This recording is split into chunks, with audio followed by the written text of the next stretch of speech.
Welcome to Maximum News. We normally talk about video games here. Sorry, I do gotta say something that's not gaming related off the top. I just feel weird if I didn't acknowledge this because there's a lot of crossover between the people that tend to watch our show, my content, and the people that might have heard about this news and care about the news. I'm just gonna play 5 seconds of this and you'll probably understand where I'm coming from.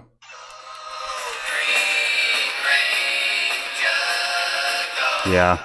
Immediately reminds you of the 90s when times were simpler. It didn't matter what clothes you wore, all that mattered was who had the tightest toys in the nation. And we used to play a lot of Power Rangers. I'm sure if you grew up in the 90s like I did, if, the majority of people that watch this show are my age bracket and grew up with the Power Rangers, I'm sure you've heard the news by now that Jason David Frank has passed away. It's a real shame. I grew up with the Power Rangers, watched the first 10 seasons of that show, and then I sort of dropped off. But, for all those 10 seasons and the multiplicity that came out afterwards, there was nobody that sort of came up to the coolness and the nobility and the morality of the character of Tommy, played by Jason David Frank. He was the Green Ranger, the White Ranger, he was the Red Ranger and my Power Ranger Zeo, I think, or was it Turbo? I can't remember. Anyways, he was the man. He was sort of a formative fictional figure for me in terms of the archetypal badass, but also somebody that when he wasn't kicking ass, he was, gentle, sort of just trying to be like that basic archetypal hero. And it's a real shame to hear that he passed away, especially the way that it happened. I don't want to say what it is because it risks getting the show flagged, but I'm sure you probably already know how he died if you can just tell by what I'm insinuating with my words. I just want to say to the people that are listening to us, we all have moments of weakness, even people that portray like really strong, heroic personas, be it on the screen or in real life, people like Jason David Frank. And he was one of those, that's why it comes off as so shocking, is that he always came across as the guy that he was in Power Rangers. And apparently that's how he came off to a lot of people. But he had a moment of weakness, and we all have moments like that. And I just urge you to remember that when you are in moments like that there are people that love you and will do anything to lift you out of whatever darkness you're experiencing. And sometimes they don't even have to be people they can be complete strangers. I say that as somebody who speaks from experience. If only Mr. Frank knew, I'm sure he knew, but like I said, it was a moment of weakness. There were a lot of people that loved him and would have done anything for him. So it's really sad, but just wanted to pay my respects to him. Rest in peace, man. You will be sorely missed. We were just talking about this briefly before we started, Syb, and obviously this is my co-host Sybsidian from the Triple S League.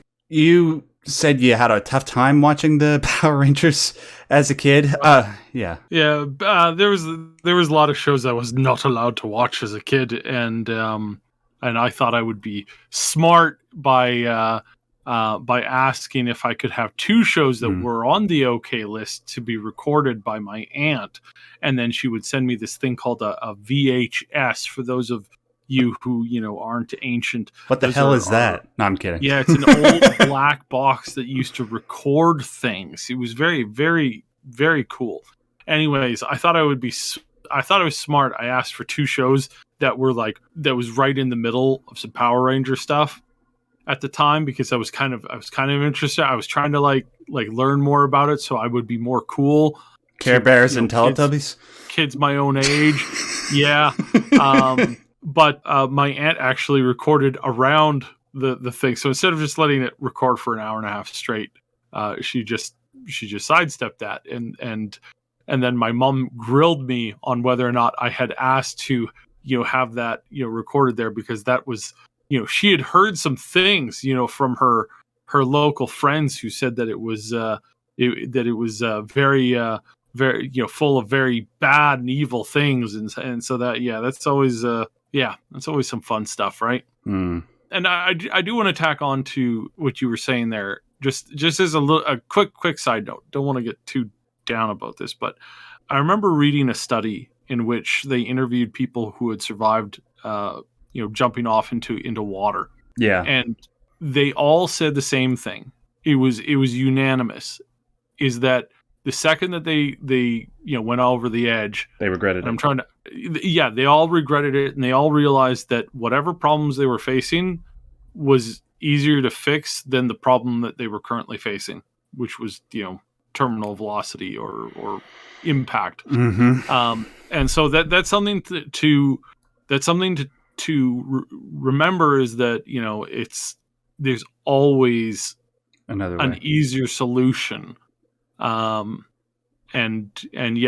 don't judge people poorly because it is a moment of weakness thing. I knew one fellow, he used to have a YouTube channel, and he made guides on how to like translate video games from Japanese into English, and he unfortunately like did that, and it's this very much this moment of like weakness, and it's a struggle. There's a lot of people who I've talked to over the years, some people in our own community who've struggled very personally with it, and it's always a personal problem. It's always a personal pain that nobody else can really understand. But there is hope, and there is people out there for that. So yeah, don't like the video game news might be depressing, but it never gets that depressing. Let's be thankful about that, I hope. Yeah. Just gotta play this one other really cool clip. Remember in the Mighty Morphin Power Rangers movie, guys, when Tommy said this? Welcome to my nightmare. Oh, that was so badass, man. Gonna miss you, man. All right, let's move on to... Let's see, do we have any... Yeah, okay, yeah, we do have positive news to talk about today. In regards to the world of gaming, we're gonna talk about some not necessarily depressing, kind of sad in terms of just, game design. So... This is other popular franchise, another one that I grew up with. You might have heard of it, Sybsidian. It's called Pokemon. Most popular gaming franchise in the world, I think, aside from Minecraft or Fortnite. I don't know. But they had a new game that just came out just a few days ago. I believe it's called Pokemon Scarlet and Violet. It's the follow-up to Pokemon Sword and Shield, which, can you believe it? It came out 3 years ago. It just seems like just yesterday when people were on Twitter crapping on that game, talking about... the roster and how small it was, and I never played it, so I don't know how valid those complaints are. I will say though, there are a lot of complaints going on about these new Pokemon games, and I can definitely say, if the multitude of clips on Twitter are any indication, the complaints are very valid. So the last time I played Pokemon Side was back Ruby and Sapphire. That's the third generation, came out after Gold and Silver. That was very, very early 2000s. I don't know why I'm getting clips about Pokemon all over the place, but I guess that's just showing how ubiquitous they are and how ubiquitous the problems are. So check it out. I'm going to read some of the problems that have been coming up with this game, some of the stuff that I've been seeing. The graphics for this game, Syb, I'm not exaggerating when I say this. I'm saying this to be accurate. They look like GameCube era graphics. Like if you look at the grass, they look like blurry textures. You know how you played games back in the day and it just looked like a very thick paint of just one color green? That's what it looks like at sometimes when you're playing Pokemon Scarlet and Violet.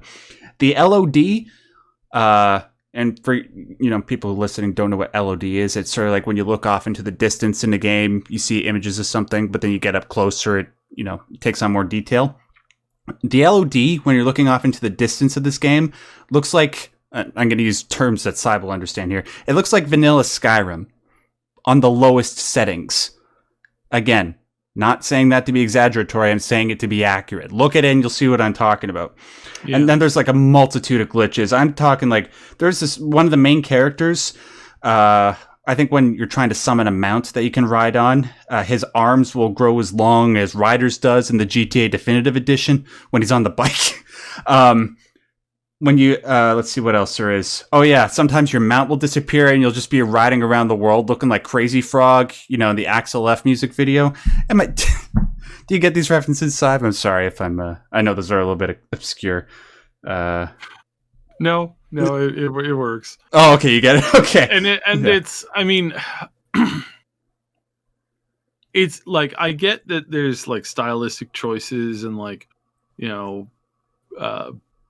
retro graphics and stuff like that. Yeah, no, there's always ways that you can get around it. I remember playing Neverwinter Nights and seeing the skyboxes in some of those games, and they were really, really good in comparison to the skyboxes that you see in some games even today. And that's kind of like horrifying when you think about it. Mhm. It's like, it's really horrifying that there's, that tech seems to move like super, super slowly. Yeah. Yeah, no, yeah, Yeah. I understand what you're It's a little saying. disappointing. Yeah. Yeah, it's like what Cy was trying to say. Like Pokemon, it has a very distinctive visual style where oftentimes it's sort of like a blend between very, very low res art style, but there will also be parts of it that it's really, really hard to describe. It's almost like in some ways Game Freak is sort of stuck in the past in terms of the way they approach their visual design, but then there are things that they do that just make it really, really charming. That was the case for a lot of the games leading up until this point. But what I'm trying to say, and what a lot of other people are trying to say, is that they weren't even able to hit that. It just looks bad. Let's see, what other glitches are there? NPCs walking in place, looking like they're doing a stationary moonwalk, walking through Pokemon in the middle of battle. There was this one funny one where somebody was initiating a battle with a Pokemon in the water, and the Pokemon they had was standing on the little hill that leads into the water, but the Pokemon just slid down the hill and into the water and died. It was beautifully horrible. Yeah. It sucks. I'm starting to think like what could have caused this to happen. I think it's likely a combination of two different factors. And Saib, tell me if this sounds right to you, if there's anything I'm missing. First of all, I think the schedule that Game Freak is on in terms of the way they release games so that they can coincide with the release of the anime, I think they need to allow some degree of leeway. Like, just give them just a little bit of extra time. I think for a game like Scarlet and Violet, if they had like 2 or 3 months extra, it probably could have really ironed out most of the details, like the problems that we're seeing right now. But because of the demands of meeting up with like sales demands for the anime and making sure that the anime coincides with the Pokemon that are in the game, it sort of messed them up. Plus, all the COVID stuff that happened in the last several years, I'm sure that had some degree of impact on whether or not they were able to get this game finished. And that's what we're stuck with now. I'm sure ultimately, because it's Pokemon, most people are just going to look past it and just focus on the core gameplay, which a lot of people are just, are saying is actually pretty good. And I think what they were aiming at with this game, the stuff that they were able to get right, is somewhat promising. But right now it's pretty bad. And hopefully this isn't a showcase of what we can expect from the Pokemon franchise over the next couple of years, or whenever they do the next mainline entry, which will likely be in 3 years if they keep to their schedule. So did I miss anything, Saib? Like, well, no, you hit it pretty good. I would add to it that this is a problem that a lot of hyper popular franchises fall into, is they get complacent in some things. Oftentimes it's not in everything. Sometimes the complacency is just, single areas of the company that can happen. Then in other companies it's larger. I've said before, like the World of Warcraft team and the Blizzard team. Yeah. They have a lot of problems in a lot of departments, but the one place that they don't have problems is the art department. Because the art department and the graphical fidelity, the visualness of these games, they are immaculate, and they've always just been, they just keep getting better and better and better and better. The gameplay and the story and the lore and all of the other bugs that you encounter, the problems with, again and again and again. And you look at, companies like BioWare with Mass Effect, you look at, Dragon Age and all this kind of stuff. And it's like until these companies are like shaken a little bit, the complacency just is a natural thing that just creeps in. And you, as a developer or content creator, anybody, you have to be so mindful of that, and you have to constantly go back to the drawing board, and you have to balance that with not always going back to the drawing board, right? Like there's some people who overanalyze it and then do too much repetition stuff. And one of the greatest examples of that, I think, is llamas with hats. It's like, it's one of the best, like, the initial, like, fun and spontaneity and, like, and viralness of the first, like, couple of videos were great. But then the guy was upset that they were so successful. And then he ruined the story because he just wanted it to end. And it's like, that isn't good either. So you hope that in this situation that they get better, they fix all these bugs, because there's been a lot from what I've been seeing and hearing. But hopefully this puts a fire under their butt, and the next main entry is way, way, way, way better. Let's hope. Yeah. I'm still going to wait until they release the inevitable Pokemon MMO, because these games, if I were to play any of the ones that I missed since my childhood, they would just eat up all my time. They're so good. They're so addicting. And I think it'll only be worth ruining my life when the eventual MMO comes out. Yeah, that'll be worth bringing forth the apocalypse for. So who's your favorite character in the Pokemon series? Like, as far as like character, like main character, like kind of like people. Brock, I suppose, just because he was so cringy but also so funny. It's hard to make me appreciate cringe humor, but he was one that, you know, he would just say really cheesy, really stupid stuff, but I always really liked it. Like when he's running through the rain and he's carrying a frying pan in his hand, he's like, "Hey, I can use my frying pan," and then he puts the frying pan over his head as a drying pan. It's like genius. 10 out of 10 comedy right there. Brilliant.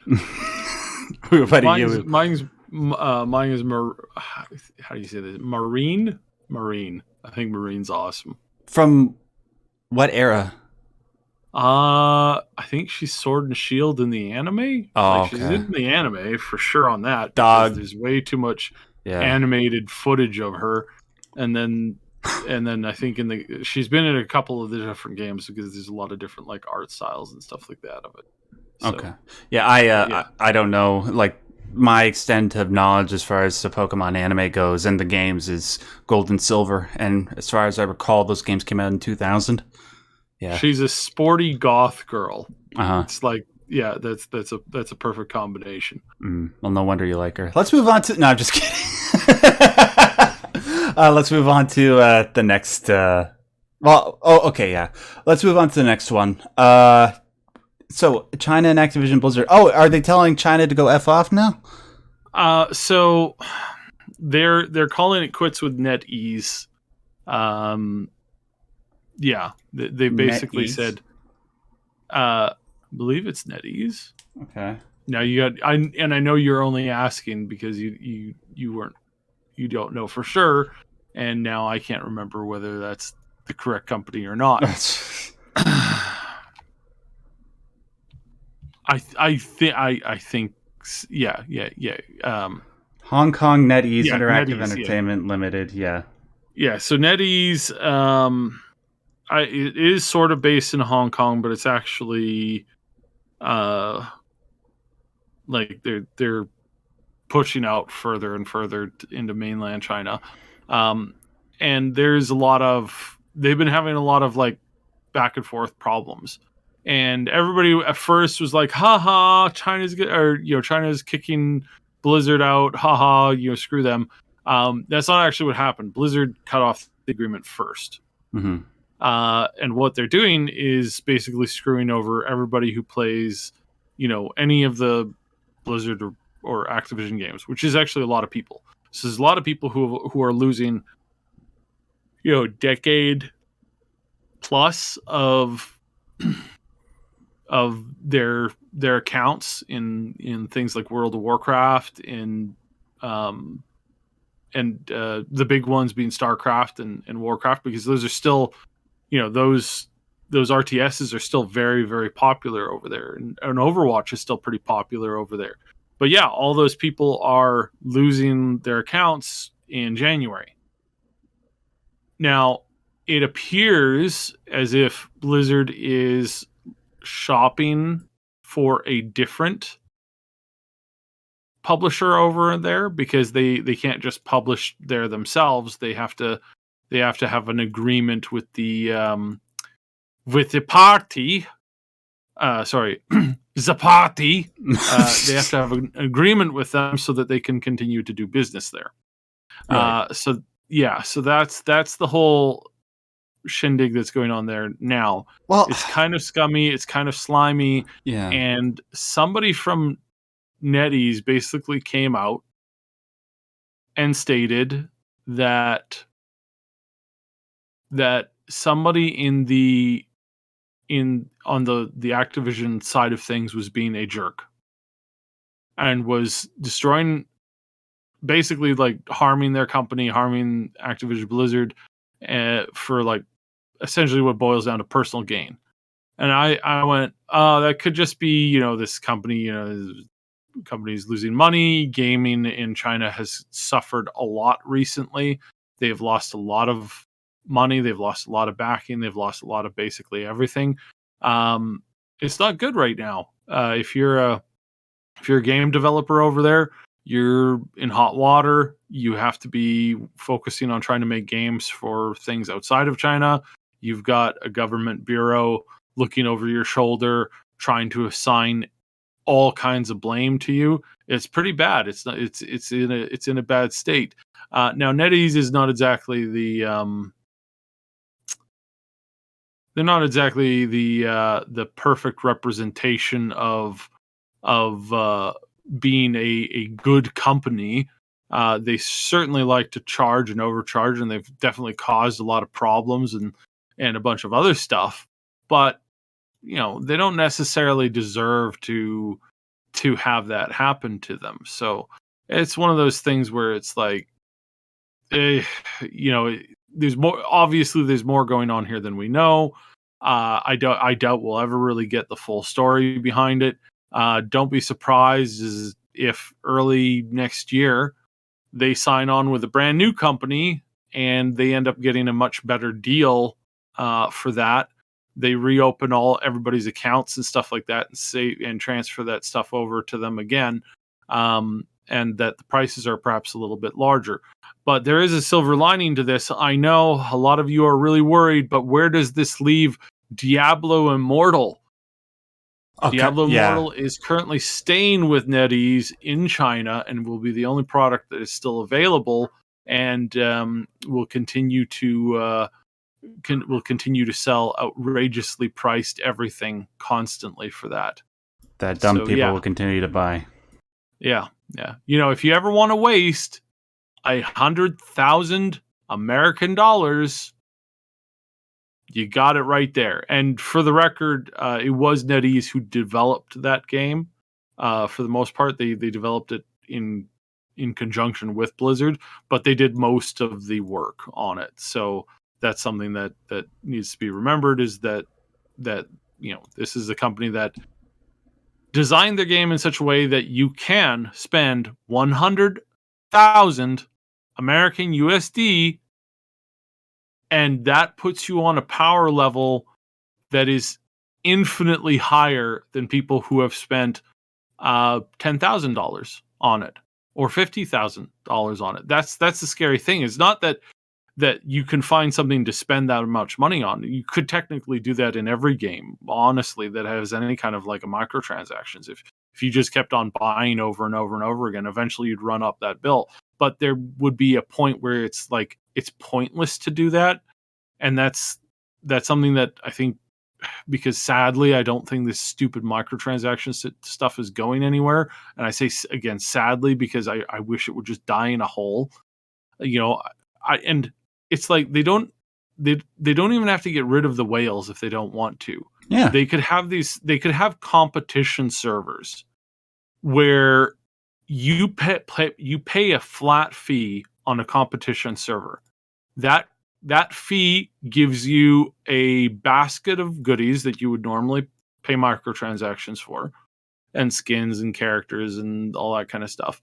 And it would be like, for the most part, it would be set up so that it's not super randomized. You know what you would be getting, and then you hold on to the resources and you invest in like particular things, and then that's where all the PvP happens, like the international PvP, because then you would have a benchmark in which to say this is a skill-based game. I think that's a system that could honestly work if these companies could get their greedy heads out of their backsides for a minute. Yeah, keep up the other servers with, all the money spending, and you want to be like, if you want to go and spend a bunch of money on it, then you can. But have a server where it's like you pay $25 a month, you get this pack of goodies, and then you can compete, and then everybody's on an equal playing field because everybody, you basically buy into the competition with $25. It's like that system works in my head. I just wish that something akin to that would happen on some of these games, because there's a lot of games that are really cool. There's a lot of really, like, we're getting further and further into game tech. We're starting to see things like Genshin Impact and Tower Fantasy and, this new Arclight Rumble launch today. Like, all of these things they're not bad games. They're not designed poorly, but what they are is they're compromised by microtransactions. How can you have a fair game that focuses on skill if the game is entirely focused around who can spend the most money? Yeah. Like that, it just doesn't seem like a good system to me. It seems like it's a broken system that doesn't offer that skill ceiling that I think you need in order to actually have an esports on it. I watched this guy who plays Diablo Immortal. I watched his stream. Actually, I didn't watch his stream. I watched somebody else reacting to his stream. So I didn't actually go over and support him. This is the guy who spent I think he's up to $150,000, $180,000. Oh my God.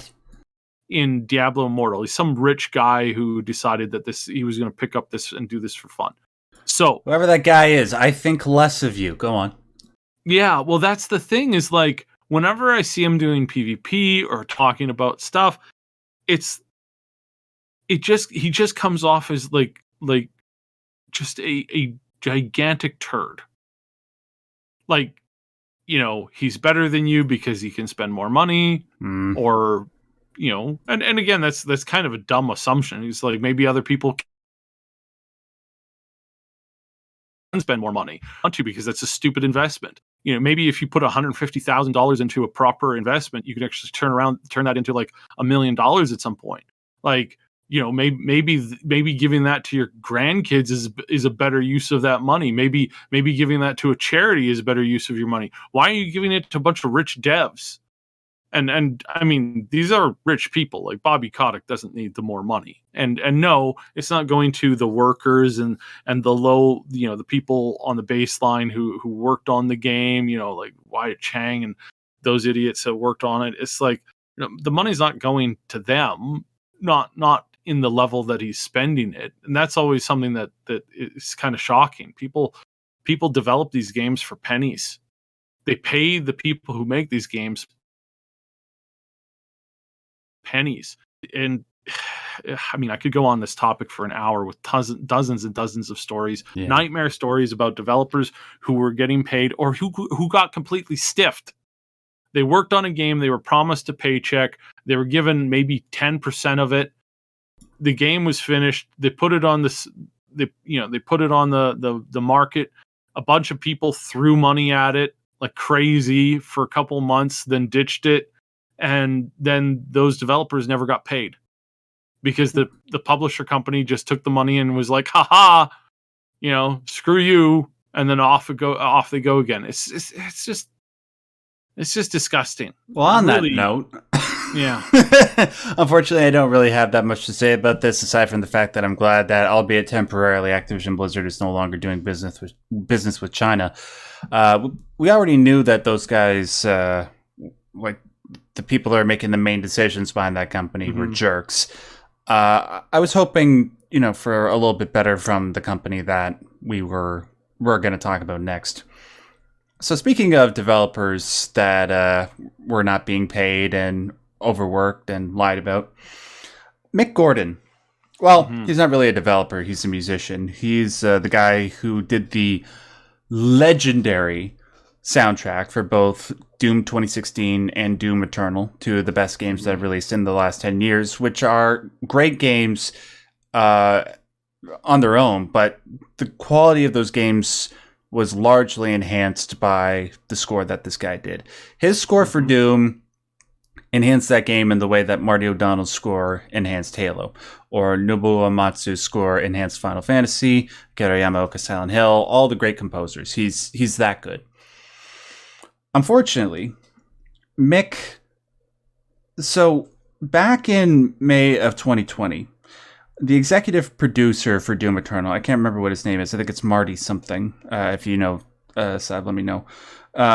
He went on Reddit, and I can't remember what the exact impetus for this was. I think it was people asking about why the quality of the Doom Eternal original soundtrack release wasn't that good. Well, the executive producer for Doom Eternal, over at id Software, went onto Reddit and said that Mick was not delivering his work on time. He was acting sort of like a stereotypical rock star, and he was only responsible for editing a certain number of the tracks on there, and the other ones were the ones that people were complaining about. And unfortunately, I shouldn't say unfortunately until I'm done reading all these details. The fact of the matter is, people believed... Oh, I think his name was Marty Stratton. That was the name of the executive producer over at id Software.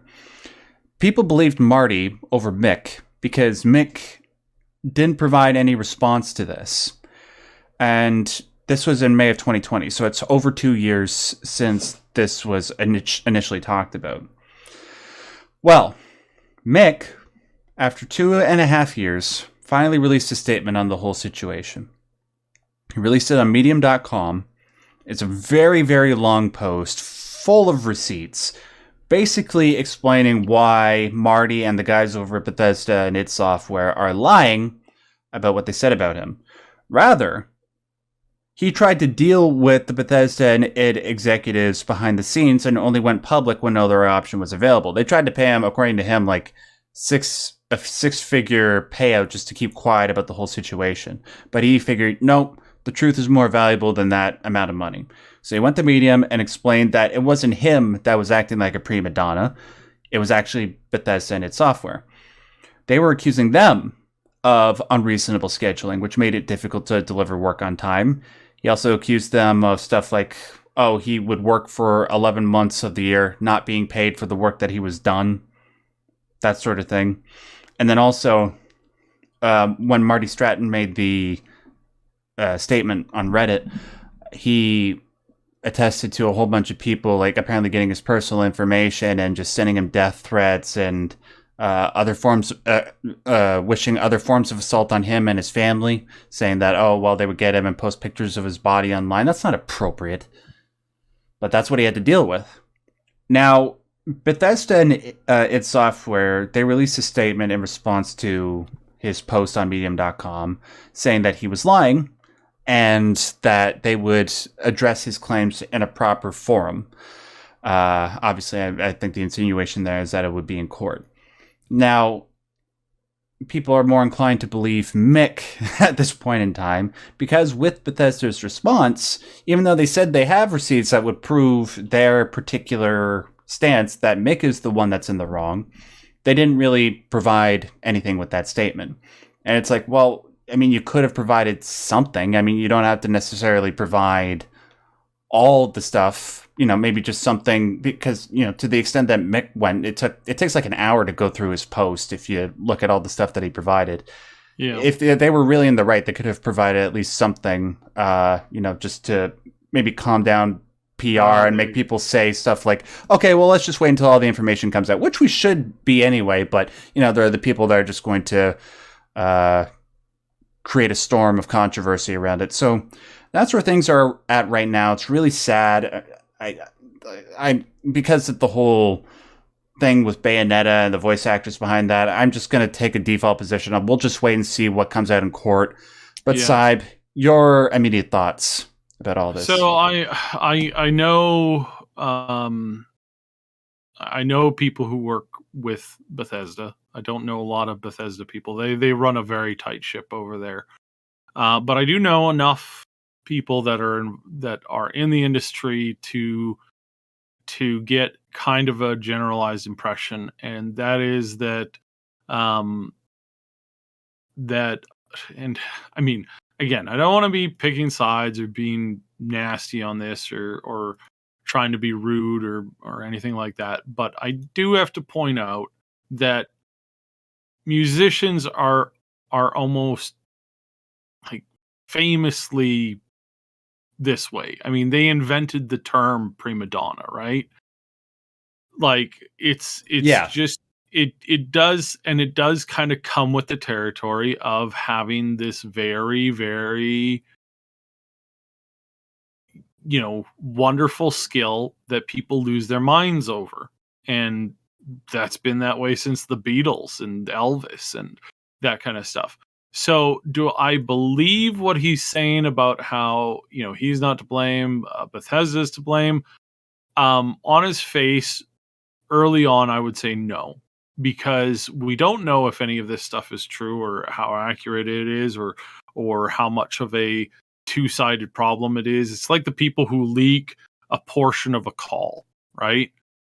It's like you can be an expert at pushing other people's buttons and getting them to, you know, kind of put themselves into a bad scenario. That doesn't excuse what the bad parts of it that they do, and nor does it, you know, nor should you be lumping anybody or assuming anybody's, issues or difficulties or problems are at face value when you are getting something that is just a big old leak of something else. Um, so that said, I do want to focus on the fact that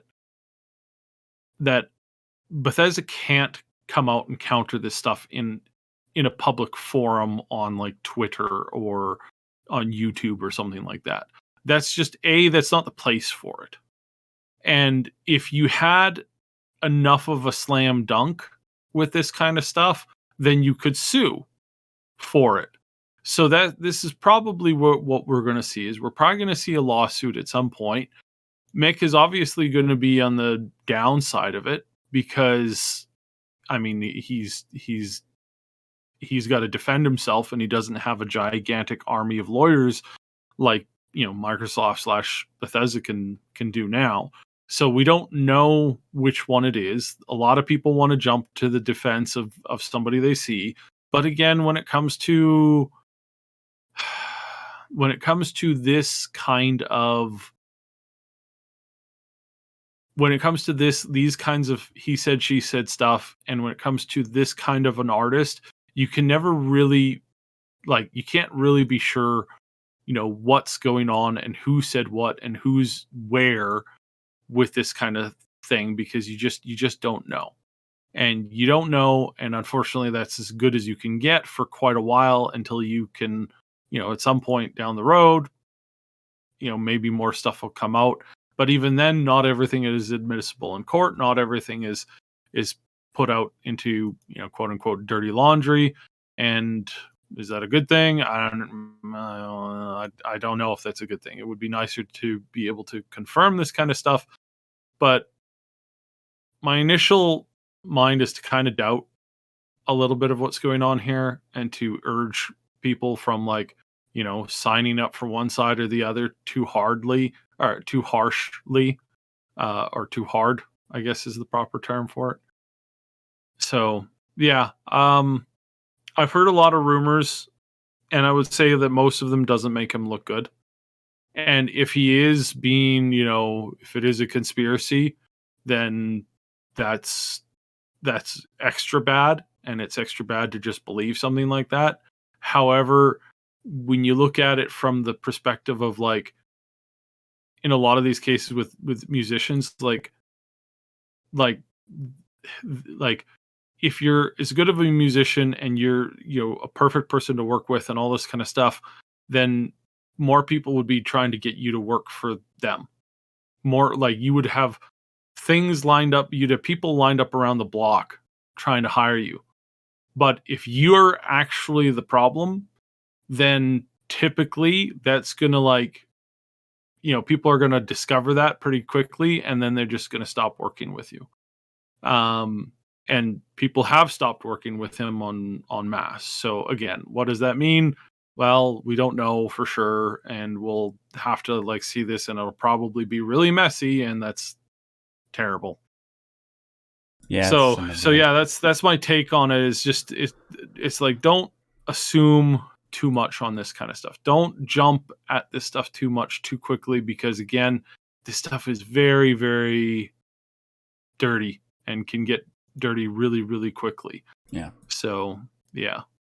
Yeah, I've learned my lesson. I wish it wasn't. I really wish it wasn't as problematic as it usually ends up becoming, like this kind of stuff. And it's frustrating in all the ways, because it's like, you just want good game and good music, and why does somebody have to squelch it all up with this infighting? And this problem is like, because money, man. Yeah, well, it is money, but it's money and reputation. It's money and reputation, because reputation it sometimes is worth more than money. So yeah. A lot of times it's worth more than it's. Yeah. GG if you're a Western composer for a video game. Yeah. So it's a tough spot. I wouldn't want to denigrate anybody by saying, oh yes, this is one and done, we know exactly what's going on here, when we don't actually know what's going on here for sure. But I mean, if this hits a lawsuit at some point in the future, it's going to come out, and I hate it, because both sides could probably have just backed off a little bit and decided, you know what, let's just not make a big giant deal of this. Let's like bury the hatchet and get back to work. Yeah. And we've seen this happen before with some of the really brilliant writers in the game industry, and how they were shafted over by people in positions of power at various companies. And I would say for sure, 100%, you look at some of those situations, and it makes you sad, because you can tell that a lot of egos just kept getting in the way, and then they kept getting in the way, and they kept getting in the way, and then nobody had the wherewithal to just say, look, I'm sorry, can we just get, can we bury the hatchets? And when they don't do that, it sucks and it hurts, because you want these people, like a lot of our favorite stuff is actually like kind of more or less like cemented to this. Like, we're not going to get another great soundtrack like that from him ever again if this doesn't get fixed. Yeah. And good luck to Doom 3. Yeah, and then Doom 3, like what's going to happen there and all this kind of stuff, and it sucks. And I wish it was better. Yeah. All right. Well, I did promise some good news. We finally came to it, guys. I'm sorry. Like, I know he's like, you said good news before, and we're just talking about all this depressing crap. Sab, why don't you tell the people the good news? Well, the good news is that there's been a lot of conversations going on about more Fallout stuff. Mm-hmm. There is a lot of the old key players showing up in a lot of places, and one of them, key among them, is the guy who's currently heading one of the major projects that Obsidian is working on at the moment. It's called the Pentulum. Oh yeah. It's a side-scrolling Penitent adventure, right? Penitent, yeah. It's a weird name, but that game is coming to release soon, and an interviewer asked him like, "Hey, what's this talk? Would you be interested in working on a new Fallout game?" And he was like, "I would love to return to Fallout New Vegas." Returning to Fallout New Vegas would be something really cool. Mm-hmm. I would definitely look forward to that. I would absolutely love to make Fallout New Vegas 2. And then everybody lost their collective minds. Mm-hmm. Started screaming. Suggesting that that's what's actually going to happen. Like they're going to go back to Vegas. Right. Like, we're getting There to is more Skyrim story. too. Sorry. Yeah. Any continuation on that, in that story, in that part of the world, it would be really interesting. And I don't think they would call it like Fallout 6 or 7 or 8 or whatever. I think they would call it, for what it is, which is, and I really want them to do it. Fallout is one of those worlds that is just so vast that they really shouldn't be just doing one story that's here, and then 50 years later or before there's another story that happens over here, and then it's like, nah, man, that place is big enough that you could be doing tons of stories. And that the sad thing is that that's what Interplay was doing right before they hit a wall at Mach 5. So yeah, sucks. Really, really sucks. But we're getting better, folks. Like, seriously, we're getting so much better. Things are improving. Things are really looking up. And I don't say that like, flippantly. It's like things are actually legitimately improving in the words and the goals, because all the noise that everybody's been making about the Fallout series, you can tell that it's hitting home. You can tell that they're starting to do more stuff, more unique things, more active concepts. Why? Because people have been asking for it nonstop. They've been excited to get their hands into more of this stuff, to really chew on this and to make it, to get this experience rolling. And so that helps a lot. It really does, when people are like, well, hey guys, we had a little bit of a technical hiccup. Syb's Discord froze, so he's just going to summarize what he was saying about Fallout, and we'll finish up, okay? So go ahead, Syb. So quick summary, basically all of the positive press that everybody's been talking about this is making the game and making the potential of more games in the future a more real thing day by day. And that's a good thing. Well, we know Fallout 5 is coming. Obviously. Like we know that is, but the every time you want to talk about it, tag Bethesda, tag Fallout, tag the genre, and just talk about it. Like when you're doing things on Twitter, or any other social media platform, or just make sure that you're going. Go to their website or to their YouTube channel where they put all those new videos about the Fallout retrospective, and just add more comments on them. Yeah. Because somebody at Bethesda, somebody at Microsoft, hiccups, is going to see those things and is going to go, wow, we really need to get on this. And that public pressure really, I think, will start to help push this in a better direction. So that's what I think. That's what I'm seeing. That's what I'm hearing. Yeah. And that's a good thing. Most importantly, when you tag people, make sure you tag Chris Avallone. Yeah. I want him, whatever Obsidian is doing with Fallout, I want him involved. He was the guy, in case you guys don't know, he was the guy who wrote the DLC for Fallout New Vegas, and some of the best writing you'll ever encounter in a video game. I want him back for that crap, man. Yeah. And then finally, a little bit of extra positive news. I knew they were coming out with a Dungeons and Dragons movie coming out next year, which actually looks kind of cute. But they're doing a TV show now? Yeah. Right on. I read that basically, so Hasbro has sold the studio that was working on the show. Apparently, they're like in the process of doing it. It was supposed to come out next year as well.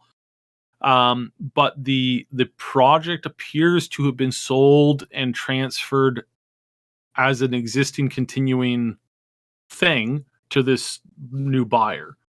So again, not to go on because it was actually kind of to pull up actual real information on this, but from the looks of it, this looks potentially like really good news. Like legitimately, this is good news. Well, if they bought it, it means there's probably some quality to it. Yeah. So like if they bought it and they were looking at it and they're like, you know what, this is actually looking really, really good. We're just going to keep focusing on this. We're going to make this we're going to make this work, that kind of thing. If that's the case, then I mean, hell, yeah, might be good. I'm not promising anything because we all know where oh yeah, it'll be good has ended up before. Especially in regards to Dungeons and Dragons, I've heard that movie is really bad. Yeah. The old one was really bad. The new one actually really good. So that's very, very exciting. I am seriously looking forward to this, going forward. So yeah, that's actually looking quite promising. I'm very fascinated with what's going on there. Yeah. So yeah.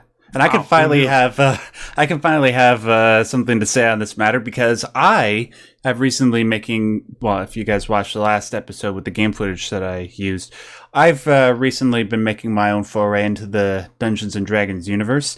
I visited Planescape, which is a dimension. Well, it's sort of like a whole cavalcade of dimensions all clustered together into an area called Planescape. I've been playing a game called Planescape Torment, which exists within the Dungeons and Dragons universe.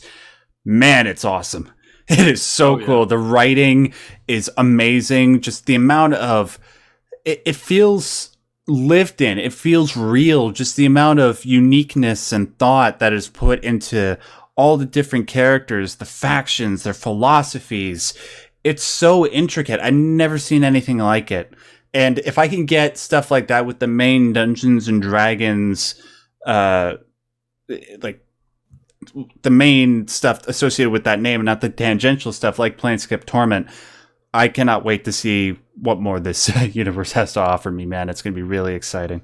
Yeah, maybe I can get more of that with the TV show and the movie. Yeah, well, and I mean, we're expecting to do some big news on Baldur's Gate soon. So definitely, jump into Baldur's Gate when you can. Dude, I will. We can definitely do a big thing with that. That's going to be a lot of fun. Going to look forward to all of the new stuff that they're bringing out for that and everything that we can do with that. So yeah, it's looking really great. Yes, it is. And then one additional thing on the whole Blizzard thing, which I just want to say this. I think this is actually a good thing if you think about it, because all of the current players are for, especially so World of Warcraft has its new expansion coming out, and all of the rest of the players, they're all going to move over to the Taiwanese servers, while the China servers are now. That's not legal, but I don't know if you've heard of sometimes people online do use these things called VPNs and like to listen to music without necessarily all this kind of stuff. I'm not saying that's good, but what I am saying is that I'm saying it's good for the Chinese. All those Chinese people spending more time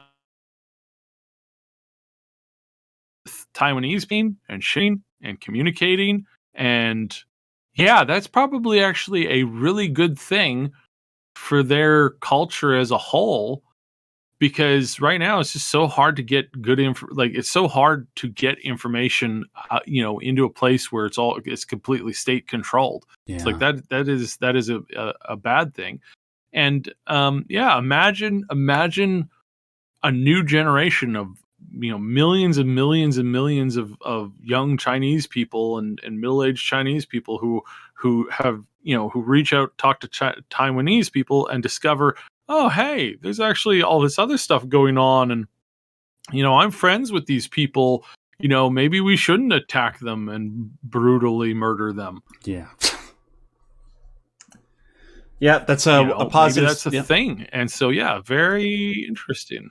Yeah. So I just wanted to throw that out there. Not everything is doom and gloom. Even with scenarios like this, where it's like, corporate greed. It's like, well, maybe corporate greed might actually kind of be, kind of working against the powers that be at the moment. And that is an interesting idea. Yeah, it is. There's always a positive element that comes out, even of the most, even out of the darkest tragedy, and that clearly is one of them. Just proving how the Taiwanese are superior, culturally speaking. I mean, all right, ladies and gentlemen, that will do it for this episode of Maximum News. Thank you very much for joining us. Make sure you hit that like button if you like this episode. It helps out not just this episode, but all the other episodes on this channel. Make sure you leave a comment if you have any thoughts or constructive criticisms about anything that I or Syb had said. I'm sure that's grammatically correct. I want to thank Syb, as always, for doing the show with me and his invaluable insights. Syb, do you want to tell people about the main channel real quick before we sign off? Yeah, check us out on the Triple S League. We got a bunch of guides there. We're going to be covering more Baldur's Gate stuff. We're going to be hitting that very, very hard in the future, and we hope that you will want to come with us. And speaking of that type of game, Baldur's Gate, I am going to be doing a video pretty soon on the aforementioned Planescape Torment on my YouTube channel. Not this week, hopefully the week after that. So go over there if you want to check that out. I'll put links to my channel and the Triple S League channel in the description box below. That'll do it, guys. Have a good rest of your day, night, evening. If it's your birthday, happy birthday. To quote my favorite YouTuber, Vash. And I'll see you guys next time. Bye. Bye.